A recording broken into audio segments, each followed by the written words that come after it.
As you likely know, in 2016, WikiLeaks published emails from Hillary Clinton's private email server, along with a huge series of email dumps from her campaign chairman John Podesta's account. Some of the correspondence was deemed classified and thus she was in violation of the law. In July 2016, Trump famously suggested, "Russia, if you're listening, I hope you're able to find the 30,000 emails that are missing. I think you will probably be rewarded mightily by our press." Julian Assange essentially confirmed that it was a 27-year-old DNC staffer named Seth Rich that leaked the DNC emails to WikiLeaks, which was blamed on Russian hackers. On the 10th of July 2016, Seth Rich was shot to death in what authorities described as a botched robbery attempt. Even though his phone, wallet or Rolex were not stolen, Seth was found lying on the ground a block from his apartment with 2 bullet holes in his back. It was most likely an assassination by MS-13 gang members. There's something clearly happening here. The Destroy Trump media, the Democrats, they have been pushing that Russian tin-foil hat conspiracy theory with zero evidence. For example, earlier today on Capitol Hill, former CIA Director John Brennan was asked about Russia collusion. Take a look.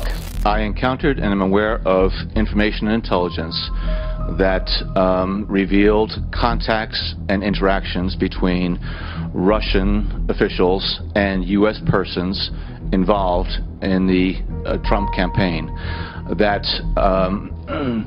I was concerned about because of known Russian efforts to suborn such individuals, and it raised questions in my mind, again, whether or not the Russians were able to gain the cooperation of those individuals. I don't know whether or not such collusion, that's your term, such collusion existed. I don't know. But I know that there was a sufficient basis of information and intelligence that required further investigation by the Bureau to determine whether or not U.S. persons were actively conspiring, colluding with Russian officials. And you remember back in March, during an interview on Meet the Press, the former Obama Director of National Intelligence, James Clapper, he also said no evidence of Russia collusion. Watch this. "We did not include any evidence in our report," and I say our, that's NSA, FBI, and CIA with my office, the Director of National Intelligence, that had any reflection of collusion between members of the Trump campaign and the Russians. There was no evidence of that included in our report. I understand that, but does it exist?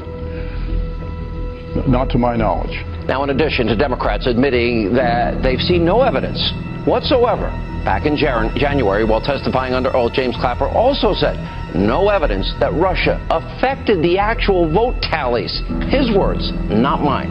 First, we cannot say they did not change any vote tallies or anything of that sort. Former D.C. homicide detective Rod Wheeler, who was hired by a third party to investigate the murder on behalf of the family, says Mr. Rich was communicating with WikiLeaks before he was killed. Julian Assange, I asked him repeatedly on radio and television if Russia was involved. Absolutely not. Now, believe him or not, he's a guy that WikiLeaks has an 11-year history of never being proven wrong. And all these leaks, by the way, a lot of them ended up being published in places like the New York Times. So I guess my question is, when you look at the timeline of this, and 12 days after he was killed, that shows up on WikiLeaks, what did you discover in terms of the contacts with WikiLeaks? Right. Well, that's an excellent question. And let me clear that up right now, exactly what it was that I found. Now, I have never seen the emails myself directly. I haven't even seen the computer that Seth Rich used. Here's the problem with all of this. I don't even know where the computer is. I checked with the police department. They said they don't know where the computer is, and the FBI. They say they don't have the computer. If this is just a murder investigation, first of all, why would the FBI be involved? The only reason the FBI would be involved, just so that the viewers understand, is if this has some degree of national exposure, meaning because maybe it is related to the DNC. Whistleblowers go to significant efforts to get us material, and often very significant risks. There's a 27-year-old works for the DNC who was shot in the back, murdered just 2 weeks ago. for unknown reasons as he was walking down the street in Washington. So that was just a robbery, I believe, wasn't it? No, there's no finding. So what are you suggesting? What are you suggesting? I'm suggesting that our sources take risks, and they become concerned to see things occurring like that. But was he one of your sources then? I mean, we don't comment on who our sources are. But why make the suggestion about a young guy being shot in the streets of Washington? Because we have to understand how high the stakes are in the United States, and that our sources are, our sources face serious risks. That's why they come to us, so we can protect their anonymity. But it's quite something to suggest a murder. That's basically what you're doing. Well, others have suggested that. We are investigating to understand what happened in that situation with Seth Rich. I think it is a concerning situation. There's not a conclusion yet. We wouldn't be willing to state a conclusion, but we are concerned about it. And more importantly, a variety of WikiLeaks sources are concerned when that kind of thing happens. I got problems. Listen, man, I'm not a fucking reputable person. That's what I try to tell my people. Political ideologies. I mean, I'm just not. I'm not that well read when it comes to politics. I have my opinions on things, but when it comes to things that are rock solid and clear, like that Seth Rich was murdered and people want to ignore it, I'm like, what the fuck do you think happened? There has to be some sort of a disconnect here. When a person is giving information to WikiLeaks that exposes corruption inside the very organization that's responsible for the fucking Democratic Party, and he gets murdered, and you're like, oh, the conspiracy theories. No, he got murdered.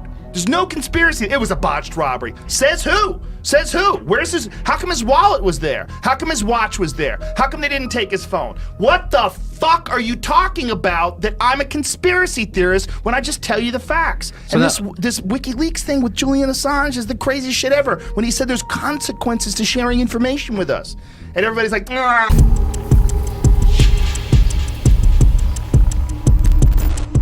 General Flynn and his son, Michael Flynn Jr., called for people to look into the emails, whilst Anons gathered on sites like Reddit, Vote and 4chan and began researching.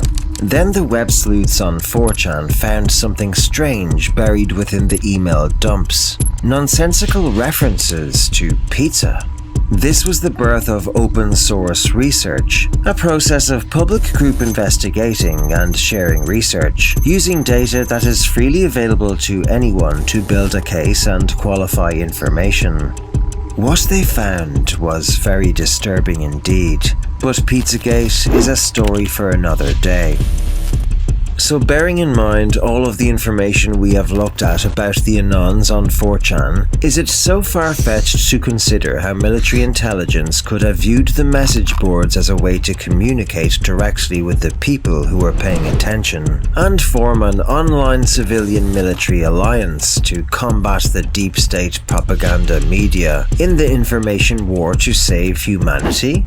It seems like a pretty genius idea to me, and quite the story. This clip of General Flynn recognizing the efforts of the digital soldiers demonstrates that the military were aware of the online counterculture, which the Q-Team Patriots eventually weaponized and developed a plan to mobilize the open source investigation methodology demonstrated on the Chans. And we have an army, okay, as a soldier and as a general, as a retired general, we have an army of digital soldiers. What we are now, what we call, I call them, because this was an insurgency, folks. This was run like an insurgency. This was irregular warfare at its finest in politics, and that story will continue to be told here. But we have what we call citizen journalists, okay? Because the journalists that we have in our media did a disservice to themselves, actually more than they did to this country. They did a disservice to themselves because they displayed an arrogance that is unprecedented. And so the American people decided to take over the idea of information. They took over the idea of information, and they did it through social media. Last time I wrecked it, last time I whipped around, last time I did the whippets, last time I leave reverse, point the brown, hit the reverend, last time I hit your crib, last time it went no tickets. I done went back in myself, felt like hell, fuck I risked it, pace yourself, how you living, know you thrilling, office in it, how I got my stripes and pendants, backing out in the street, born this wild, let it be, rages out, gotta eat, not a vibe, but away with the sound, by the way, kinda down by the days, to myself, know they look it with the moves, I'm juking off the juice, no I'm juking, I be smooth and I lose it, yeah, nah.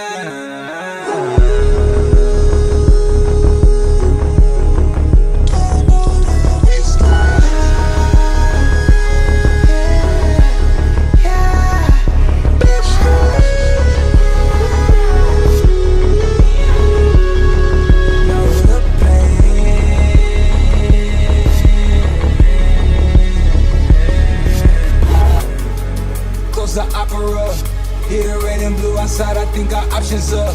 I'm a rustic round the map, I had to line it up.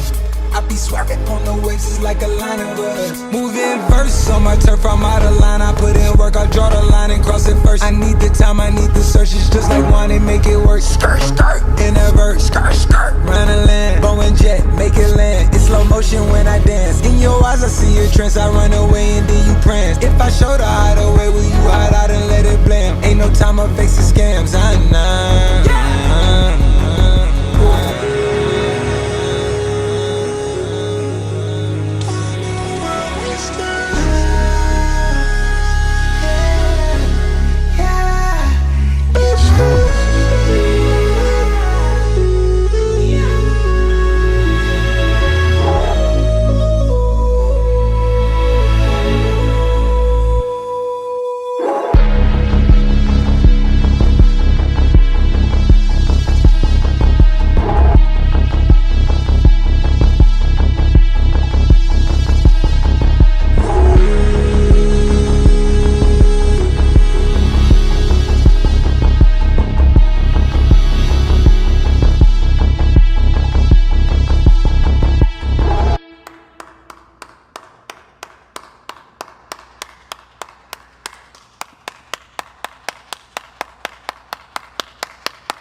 Don't forget to subscribe and click the notification bell for more must-see videos.